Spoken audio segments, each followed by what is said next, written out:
Continuando con el curso de hematología, hoy vamos a ver hemofilia congénita. Mi nombre es Denise Mendoza Sánchez, médico especialista en hematología.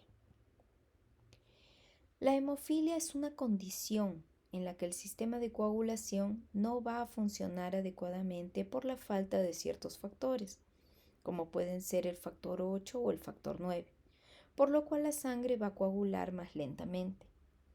¿Por qué digo que la hemofilia es una condición y no una enfermedad? Porque una enfermedad puede aparecer en cualquier momento de nuestra vida y curarse o no. Sin embargo, las personas que nacen con hemofilia envejecerán y morirán con esta patología. A pesar de que hoy en día existan medicamentos que hagan que puedan tener una vida completamente normal, los pacientes van a convivir con esta condición a lo largo de toda su vida. Para entender qué es hemofilia, debemos saber qué es hemostasia. La hemostasia es un conjunto de mecanismos que permite detener un proceso hemorrágico. Está conformada por hemostasia primaria y hemostasia secundaria. La hemostasia primaria es la primera en aparecer cuando existe una lesión, mediante la vasoconstricción y la formación del tapón plaquetario, seguida de la hemostasia secundaria, donde actúan los factores de coagulación mediante una cascada que va a finalizar con la detención de la hemorragia.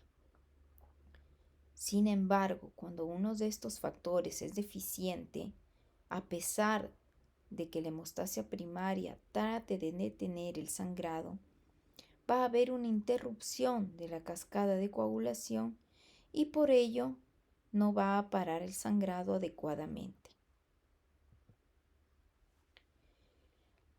La historia de la hemofilia se remonta a tiempos muy antiguos. Como muchos sabemos, la religión judía suele hacer circuncisión a los varones. Existen escritos judíos del siglo II a.C., donde un patriarca judío llamado Rabí Judá eximía al tercer hijo de ser circuncidado si tenía o había tenido dos hermanos mayores que habían muerto o sufrido grandes hemorragias después de este procedimiento. A fines del siglo XVIII, algunos autores de esa época ya hablaban o describían de familias en las cuales los varones tenían hemorragias prolongadas o masivas después de algún traumatismo. En el siglo XIX le adjudicaron distintos nombres a la hemofilia. La llamaban hemorrea, idiosincrasia hemorrágica, hematofilia, diátesis hemorrágica hereditaria, hasta que en 1828 se le denominó hemofilia, que significa amor a la sangre. En 1837 se le conoció a esta patología como la enfermedad de la realeza, ya que la reina Victoria tuvo un hijo varón hemofílico y dos mujeres portadoras. Como pueden ver en esta imagen del árbol de la familia real, la reina Victoria tuvo 9 hijos, de los cuales Leopoldo fue hemofílico y Alicia y Beatriz fueron portadoras. Como bien sabemos, en la antigüedad, las casas reales se casaban entre ellos para mantener la monarquía. Y es así que la hemofilia llegó a estar en la Casa Real Española, Rusia y de Prusia. Como pueden ver, Leopoldo, príncipe o duque de Albania, tuvo una hija, Alicia de Albania, la cual llegó a tener al príncipe Rupert de Teck, que era hemofílico. Teck en ese entonces era un estado antiguo conformado por parte de Alemania, Francia, Suiza, en fin.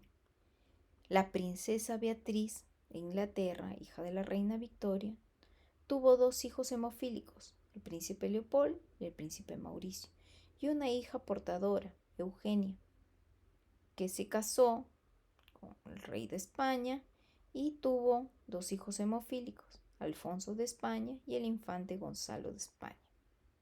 Por su parte, la princesa Alicia tuvo al príncipe Frederick, que fue hemofílico, 2 hijas portadoras, una de ellas la princesa Irene, que se casó con el rey de Prusia y tuvo a sus hijos hemofílicos, Waldemar y Heinrich. Y la princesa Alejandra se casó con el zar de Rusia y tuvo al hijo Alexei, que era hemofílico.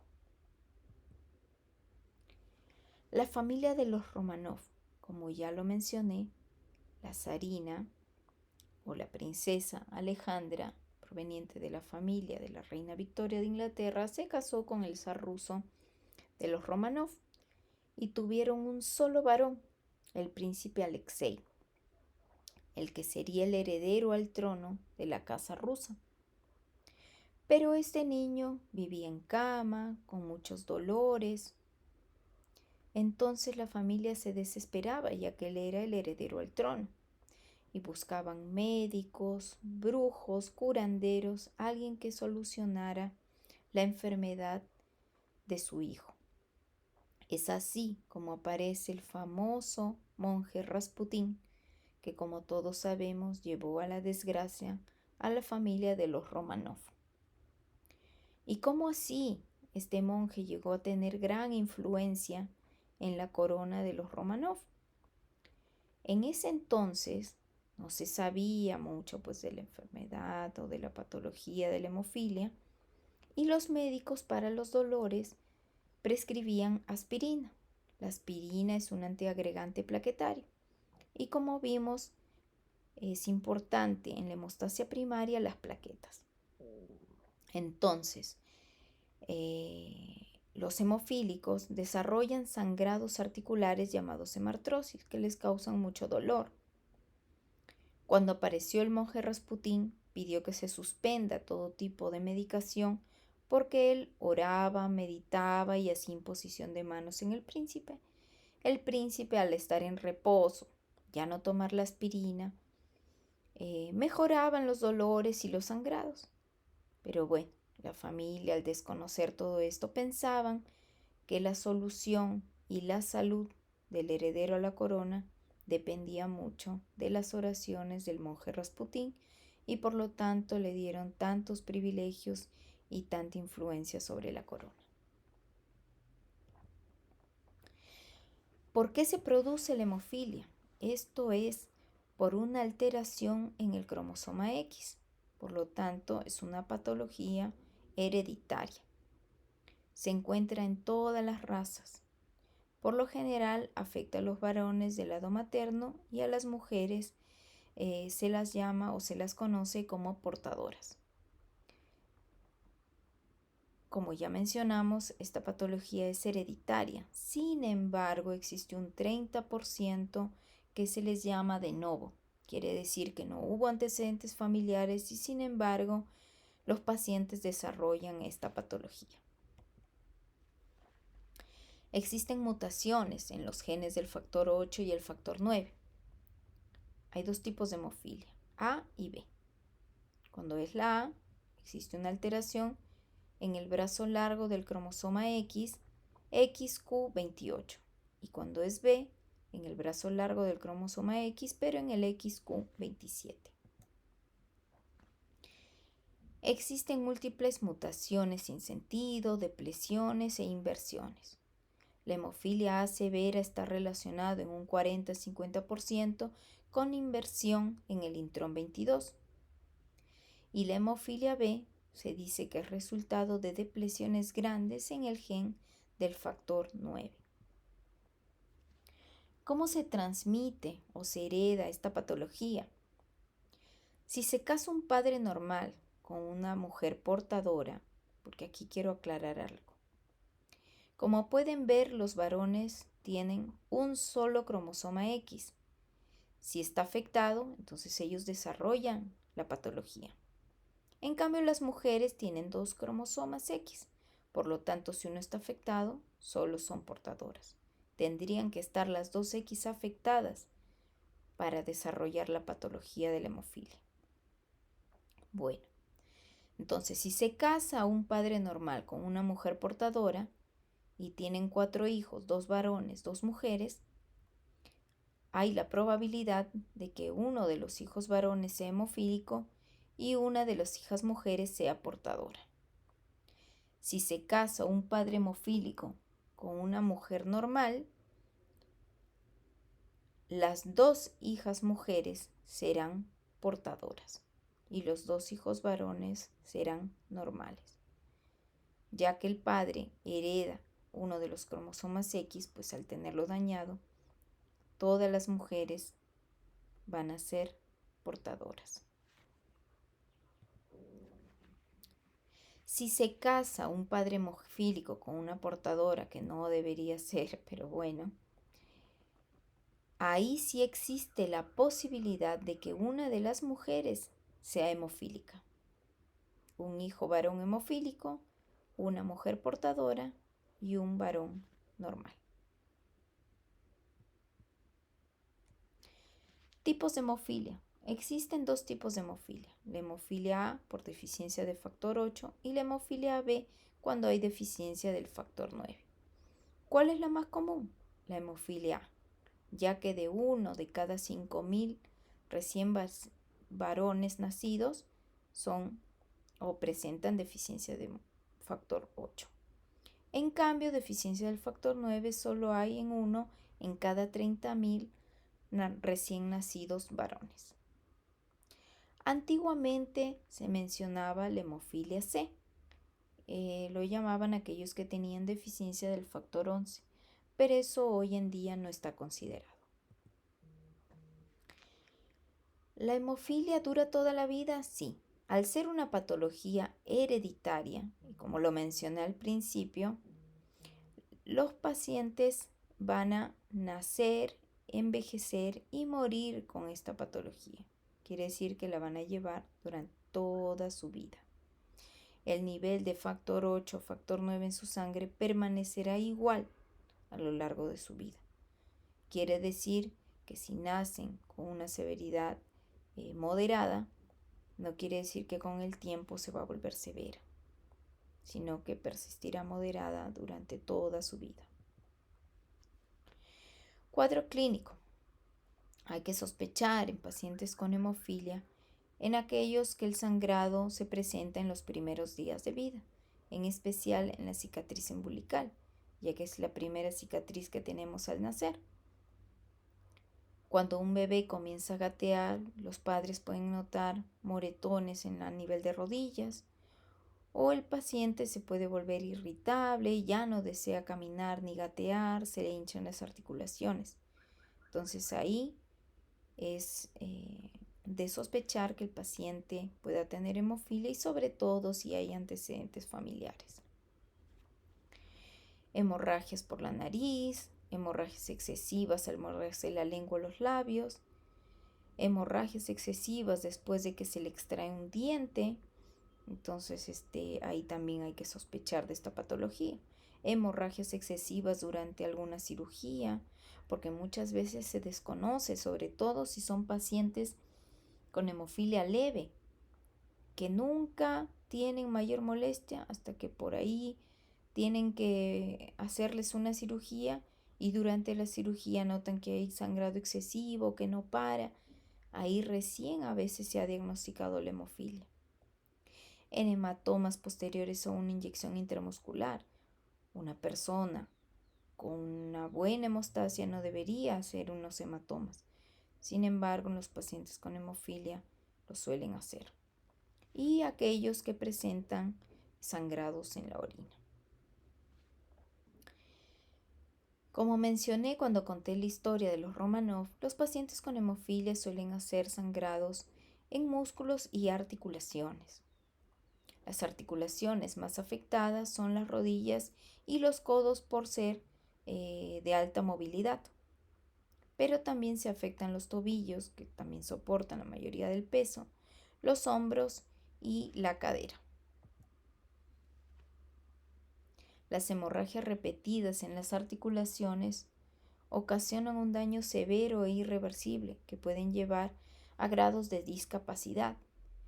Como pueden ver en la imagen, lo normal es que exista un cartílago entre hueso y hueso, pero los sangrados a repetición hacen que ese cartílago se destruya y se pierda ese espacio.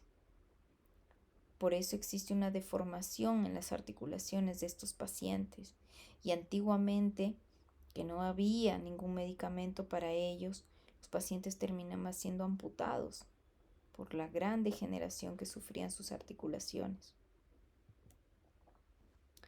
El cuadro clínico va a depender de la severidad. Si es leve, pues habrá epistaxis. Si es moderada y empezarán a presentar hemartrosis, otros sangrados musculares.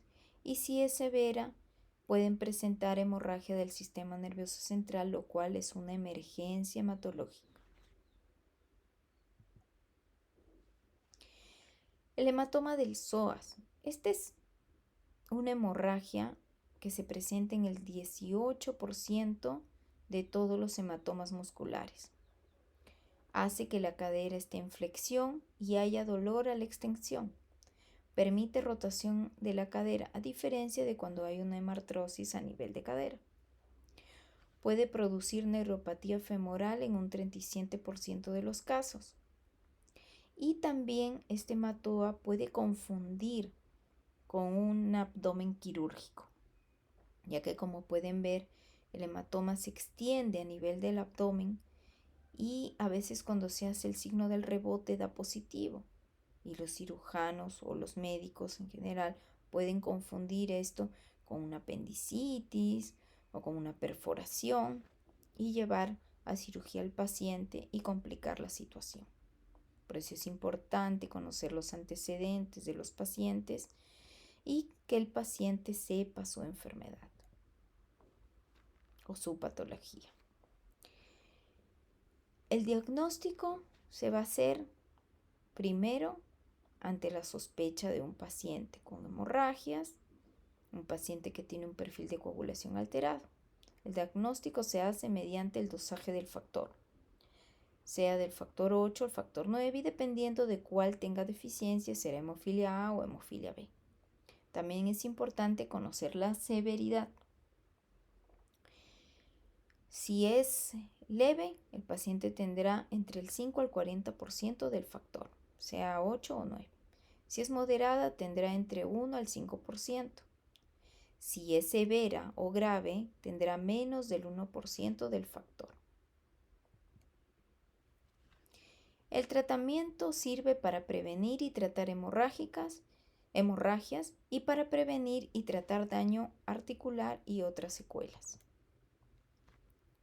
Es importante que los pacientes con esta condición de hemofilia hagan actividad física 2 a 3 veces por semana y entre 30 a 120 minutos, pero no deportes de contacto. Los deportes recomendables son pues la natación, el golf, la pesca, algo que sea tranquilo y donde no sufran ningún tipo de lesión, como son el boxeo, el fútbol, el rugby, el motociclismo, donde están propensos a tener alguna lesión que los lleve a alguna hemorragia. La salud oral es importante, como mencionamos, los pacientes que se les extrae una muela o pierden una muela pueden tener hemorragias que no paren. Entonces es importante un control odontológico cada 6 meses, usar un cepillo de dureza media, restringir alimentos con alto contenido de azúcar, hacer procedimientos coordinados entre el odontólogo y el hematólogo, ya que si es una hemofilia severa y se tiene que extraer algún diente o muela, el hematólogo tiene que dejar las indicaciones previo al procedimiento. Evitar cigarrillos, ya que, como es bien conocido, malogran la dentadura. La nutrición. El sobrepeso es importante controlarlo, ya que como vimos se afectan mucho las articulaciones. Además, el sobrepeso predispone también a que haya mayor dificultad para canalizar las vías y mayor cantidad de factor, ya que esto se gradúa por kilo de peso. ¿Por qué hablo de las venas? Porque la mayoría de los tratamientos son endovenosos. Incrementar la ingesta de verduras, frutas, fibra, proteínas y calcio y restringir las grasas. Cuidar las venas, como ya lo mencioné, los medicamentos son endovenosos, por lo tanto se debería usar agujas de calibre pequeño y aplicar presión de 2 a 5 minutos postpunción para evitar sangrados. En algunas ocasiones es importante evitar también las inyecciones intramusculares. Los pilares del tratamiento es la profilaxis en hemofilia severa y también en la moderada, prevenir hemorragias graves y daño articular, tratamiento domiciliario. ¿Por qué? Los pacientes suelen colocarse ellos mismos su factor, porque ir o acudir a un centro de salud o ir a un hospital cada 2 días o cada 3 días para que ellos les coloquen el factor no es muy factible, sobre todo si viven lejos o son de bajos recursos. Entonces ellos aprenden a colocarse su medicación ellos mismos. También es importante tratar las hemorragias cuanto antes, sobre todo en menos de 2 horas. Ante la duda, aplicar el tratamiento. Esto es importante y después acudir a un hospital, sobre todo si el paciente ha sufrido una caída en el que se haya golpeado la cabeza o esté presentando vómitos con sangre. Entonces, primero se aplica el factor y luego acude al hospital para ver qué está sucediendo o qué tan grave es la situación. El reemplazo del factor. Esto puede ser a demanda o mediante profilaxis. A demanda generalmente es para pacientes con deficiencia de factor leve y se aplican cuando existe algún sangrado. En cambio, profilaxis es más usado en pacientes con hemofilia moderada y severa para evitar hemorragias y se aplica 2 a 3 veces por semana. El reemplazo del factor depende mucho del sitio, la severidad y las condiciones del paciente. También depende del tipo de hemorragia.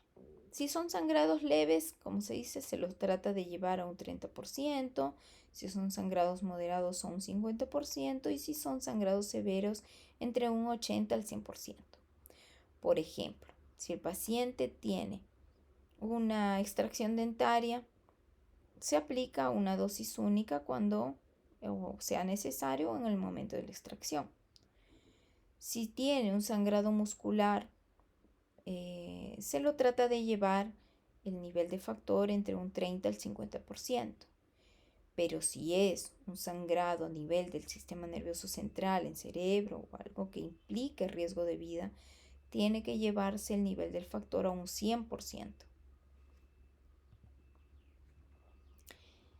El tratamiento es una unidad por kilo de peso y esto va a producir un aumento del 2% si es del factor 8 y del 1% si es del factor 9. Por eso, cuando se hace el conteo para calcular la dosis del factor en hemofilia A, siempre se termina dividiendo entre 2. En cambio, cuando se trata de hemofilia B, se hace el cálculo pero no se divide y se aplica cada 24 horas. Si ustedes como médicos están en un lugar donde no se cuenta con factor 8 o factor 9 endovenoso, pero tienen un banco de sangre donde hay hemoderivados, entonces es importante que si el paciente dice que es hemofilia A y tiene sangrados, colocarle crioprecipitados ya que este tiene mayor concentración de factor 8. Y si es hemofilia B, pues se pasará plasma fresco congelado ya que este tiene mayor concentración de factor 9. Existen otras medidas de apoyo al tratamiento, como tenemos el RICE. Implica reposo, colocación de hielo, como compresas en la zona de sangrado, como ven en la imagen, hacer compresión o inmovilización articular, pero no se debe ajustar mucho esta compresión porque puede empeorar la situación. Y también la elevación de la articulación sobre el pecho y en reposo. Otras medidas de apoyo para el tratamiento tenemos la fisioterapia y rehabilitación. Esto es un punto muy importante porque los pacientes, como vimos en las imágenes, desarrollan mucha hemartrosis y dificultad para caminar. Entonces el paciente debe ir a rehabilitación. Les enseñan distintos ejercicios para mejorar la movilidad de la articulación, pero hay que recalcar que el paciente debe acudir a estas sesiones de fisioterapia y rehabilitación habiéndose aplicado su factor, sea 8 o 9. La desmopresina generalmente se usa en hemofilia leve. Y ya que estos pacientes tienen sangrados nasales, existe una presentación en gotas, también hay en inyectables. También existen medicamentos antifibrinolíticos, como el ácido tranexámico, que también ayuda como apoyo al tratamiento en las hemorragias de este tipo de pacientes. La atención de un paciente hemofílico debe ser integral, tanto con hematología de cabeza como otras especialidades como genética, medicina interna, ya que muchas veces son ellos a los primeros a los que acuden un paciente. Rehabilitación, como ya lo mencioné, ortopedia, radiología, cirujano maxilofacial, muchas especialidades o atención integral se realiza en países de primer mundo. Acá generalmente es el hematólogo, el traumatólogo y el odontólogo los que suelen hacer manejo conjunto. Complicaciones del tratamiento sustitutivo. Existe la aparición de inhibidores. Aquí es un punto importante. La mayoría de pacientes con hemofilia, sobre todo los que hacen a demanda y profilaxis, utilizan factor CA8 o 9 endovenoso. Y estos pacientes en el tiempo, ya sea largo o corto, pueden desarrollar la aparición de inhibidores que son anticuerpos que destruyen los factores de coagulación, el 8 o el 9, depende del medicamento que estén utilizando. Entonces, es importante conocer esto. Y otra es la transmisión de infecciones. Sobre todo cuando los pacientes usan hemocomponentes. La aparición de inhibidores. Esta es una complicación actual muy importante, ya que el paciente al presentar inhibidores tiene que dejar de utilizar la profilaxis con el factor 8 o 9 según sea el caso. La incidencia es del 24 al 33% en hemofilia A. Existen anticuerpos contra el factor 8 o el factor 9. Y la aparición más frecuente son tras las primeras exposiciones al factor deficiente. Si es un paciente con hemofilia A y se empezó a poner factor 8, pues los anticuerpos serán contra el factor 8. Y al revés, si es con factor 9. ¿Cómo se hace el diagnóstico? Primero, se hace un test de mezclas. ¿Qué es un test de mezclas? El test de mezclas, cuando se toma el plasma del paciente con hemofilia y se le añade plasma normal, o de un paciente normal, y debe corregir, porque se supone que se le está ingresando factores que no tiene con el plasma normal.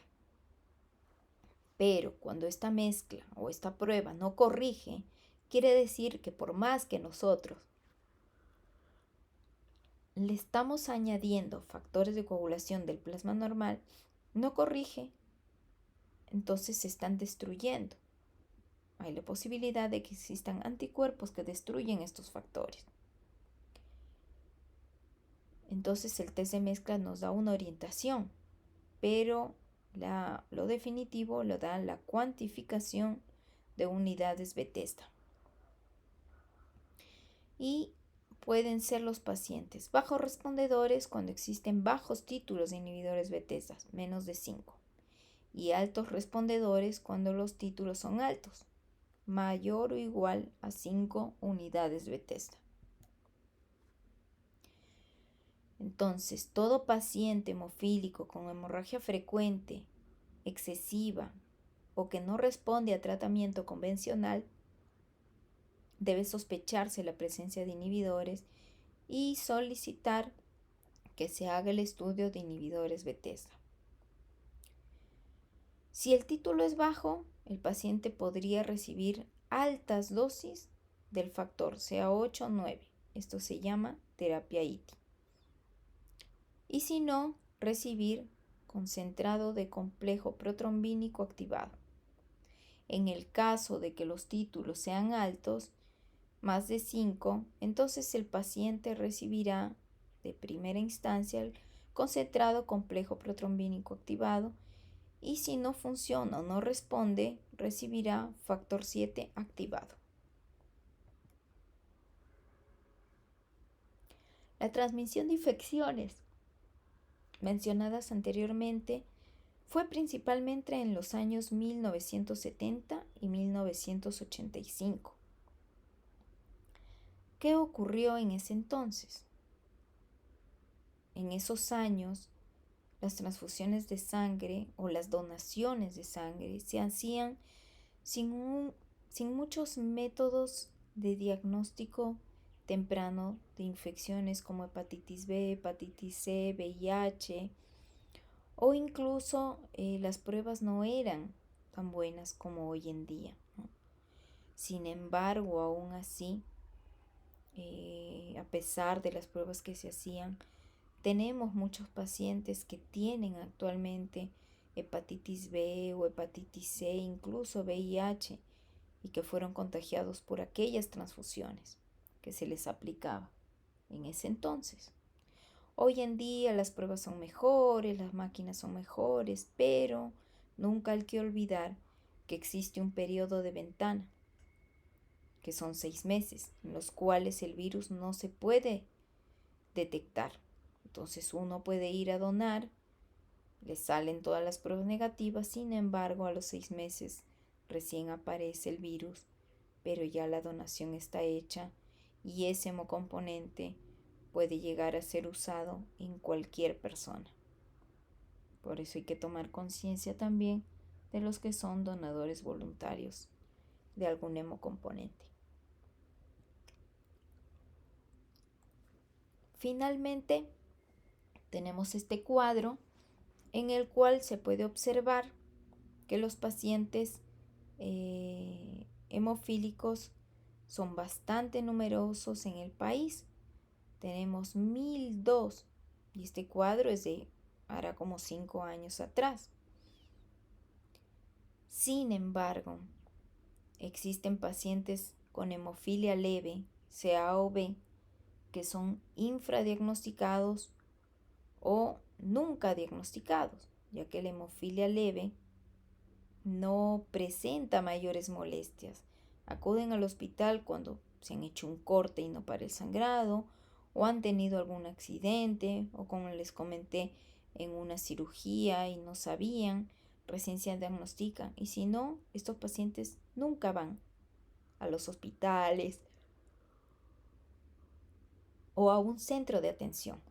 Entonces, no se conoce cuánta cantidad de estos pacientes no han sido realmente diagnosticados. Sin embargo, como pueden ver, en Lima y Callao son la mayoría de pacientes diagnosticados. Pero también en provincia hay que tener en cuenta que no todos los centros de salud cuentan con dosaje de factor 8 o factor 9, que son los que nos determinan o nos dan realmente el diagnóstico de la hemofilia.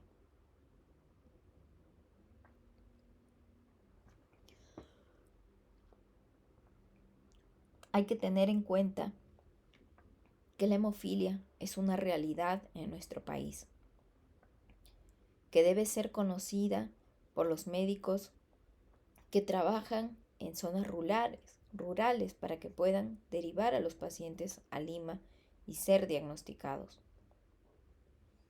Porque si uno no lo sospecha o no lo sabe, mejor dicho, no lo sospecha.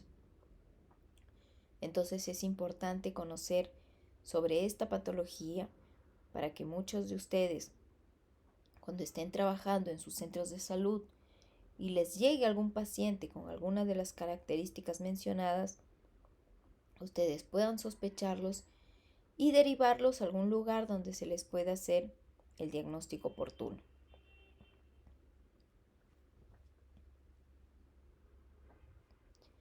A veces uno tiene pacientes con las rodillas deformes o inflamadas y piensan que es una artritis reactiva, una infección, y sin embargo podría ser un paciente con hemofilia. Por eso es importante que se investigue mucho sobre los antecedentes familiares y cómo es que se desarrolló esa hemorragia o esa hemartrosis que el paciente está presentando en ese momento.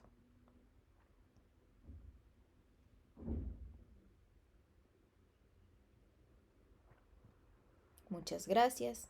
Espero que la ponencia les sirva para sus conocimientos y les sirva para lo largo de su carrera. Hasta luego.